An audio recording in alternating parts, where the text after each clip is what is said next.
Salam, axşamınız xeyir olsun. Günaz TV-yə baxırsınız. Studiyada Aynur Zahid, əvvəlcə əsas xəbər başlıqlarına qısaca nəzər salaq. Qonaqqıran kəndinin adı kəndin giriş lövhəsindən silindi.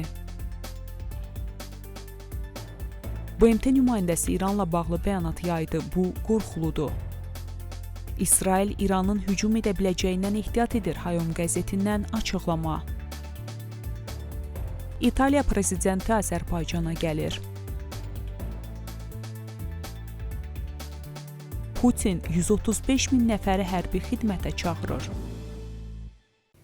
İndi isə daha ətraflı. Ərdəbil şəhərinin Qonaqqıran kəndindən əldə edilən görüntülərə görə bu kəndin giriş lövhəsi rayon rəhbərliyi tərəfindən silinib və bu sakinlərin etirazına səbəb olub. Hələ 2022-ci ildə Qonaqqıran kəndinin bir qrup sakini kəndin ilkin adının qorunub saxlanması və onun təhrif edilməsinin qarşısını almaq üçün öz etirazlarını bildiriblər. Uzun illərdir ki, rejim Güney Azərbaycanda tarixi yer adlarını dəyişməyə, onları farsça adlarla əvəzləməyə çalışır. Ərdəbildə buna misal olaraq Qalacıq, Himəlavar, Xoşgəri, Ağmayan, Çanaqbulaq, Qonaqqıran kəndlərini göstərmək olar. Azərbaycanlı milli fəallar bu ad dəyişmə siyasətinə etiraz olaraq Öz Yurdum, Öz Adım adlı kampaniya başladıb və rejimin təhrif siyasətinə etirazlarını bildiriblər. Davam edirik. Hüquqşünaslar, ekspertlər və ailə müşavirləri Məhkəmə Mərkəzinin 6 saylı şöbəsi Məhkəmə Hüquqşünaslar Mərkəzinin rəhbərinin şikayəti əsasında evin həbsxanasında saxlanan Azərbaycanlı vəkil Tahir Nəqəvinin vəkillik lisenziyası əlindən alıb. Məhkəmə Tehran İnqilab Məhkəməsinin 15-ci şöbəsi tərəfindən cənab Nəqəvinin milli təhlükəsizliyə qarşı toplaşmaq və sövdələşmə və sistem əleyhinə təbliğat aparmaq ittihamı ilə ümumilikdə 6 il həbs cəzasına məhkum edilməsini nəzərə alaraq Azərbaycan vəkilinin vəkillik fəaliyyətini davam etdirməsini məqsədə uyğun hesab etməyib. Qeyd edək ki, Tahir Nəqəvi 2024-cü il fevralın 6-sından evin zindanındadır və onurğa sütununun 7, 9, 10 və 11-ci fəqərələrinin sınığı və zədələnməsi problemindən əziyyət çəkir. Xatırladaq ki, daha əvvəl evin zindanında həbsdə olan 2 vəkil Məhəmməd Rıza Fəqihi və Məhəmməd Nəcəfi vəkillər kollegiyasına və məhkəmənin hüquqşünaslar və müşavirlər mərkəzinə ünvanlanmış məktubda həmkarları Tahir Nəqəvinin ağır fiziki vəziyyəti ilə bağlı xəbərdarlıq etmiş və onun dərhal ixtisaslaşmış tibb mərkəzlərinə köçürülməsini tələb etmişdilər.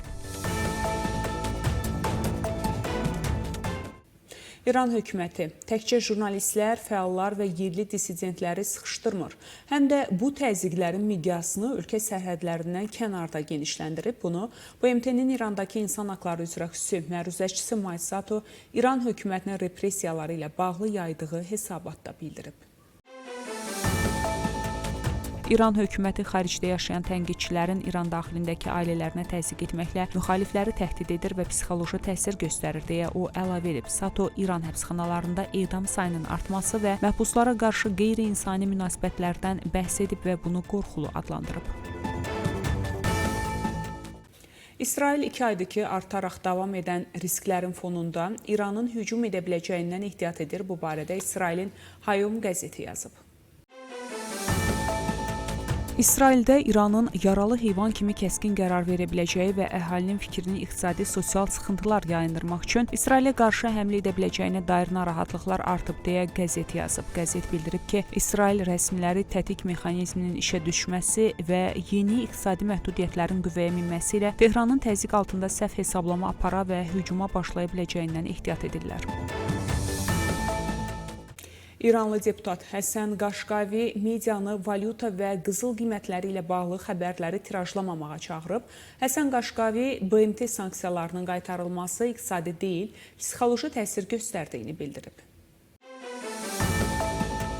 Hazırda Atom Enerjisi üzrə Beynəlxalq Agentliyi ilə əməkdaşlığın dayandırılması məsələsi gündəmdədir və əvvəllər parlament bu qurumla əməkdaşlığın dayandırılmasını təsdiqləyib deyə Qaşqavi əlavə edib. Qaşqavi həmçinin 3 Avropa ölkəsi tərəfindən tətik mexanizminin işə salınmasının qanunsuz olduğunu iddia edib. Xəbərlərimiz davam edir. İtaliya Respublikasının prezidenti Sergio Mattarella Azərbaycana səfər edəcək. Səfərin məqsədi iki ölkə arasında iqtisadi tərəfdaşlığı gücləndirməkdir. İtaliya Respublikasının prezidenti Sergio Mattarella Azərbaycana səfər edəcək. Səfər çərçivəsində Bakıda İtaliya-Azərbaycan Universitetinin kampusunun açılışı nəzərdə tutulur. Səfərin 30 sentyabrda baş tutacağı gözlənilir. Rusiya prezidenti Vladimir Putin 1 oktyabr, 31 dekabr 2025-ci il tarixlərini əhatə edən növbəti payız çağırışı haqqında fərman imzalayıb. Sənədə əsasən 18-30 yaş arası 135 min nəfər hərbi xidmətə çağırılacaq. Bu rəqəm ötən ilin payız çağırışından təxminən 2000 nəfər çoxdur. 2024-cü ilin müvafiq göstəricisi isə 133 min nəfər səviyyəsində olmuşdu. Bu sadəcə bir çağırış deyil. Bu, Kreml üçün məcburiyyətə çevrilən müharibənin növbəti mərhələsidir. Ukraynadakı müharibə 4-cü ilə girərkən Putin getdikcə daha çox insanı səngərə göndərmək məcburiyyətində qalır. Rusiya ordusunun canlı qüvvə itkisi artıq Kreml üçün ən ağırlı məsələyə çevrilib və bu çağırış Moskvanın strateji böhranın dərinliyini gizlədə bilmədiyini göstərir. Amerika prezidenti Donald Trump dəfələrlə bəyan edib ki, hər həftə döyüş meydanlarında təxminən 7000 əsgər ölür və onların da yarısından çoxu Rusiya ordusunun əsgərləridir. Dünyanın ən çox məlumatlandırılmış liderlərindən birinin bu açıqlaması müharibənin real miqyasını ortaya qoyur. İtkilər böyüdükcə Putin daha çox insanı ölümə göndərməyə məcbur olacaq. Bu çağırış həm də onu göstərir ki, Kreml müharibəni qısa müddətdə dayandırmaq niyyətində deyil. Əksinə Putin getdikcə daha çox resursu və canlı qüvvəni bu sonsuz qanlı münaqişəyə səfərbər edir. Hər yeni çağırış Rusiya cəmiyyətini daha dərindən yaralayır, çünki minlərlə ailə övladlarını geri dönməyəcəklərini bir cəbhəyə yola salır. Belə hörmətli tamaşaçılar, bu saata çatdıracağım əsas xəbərlər bunlar idi. Görüşmək ümidi ilə salamat qalın.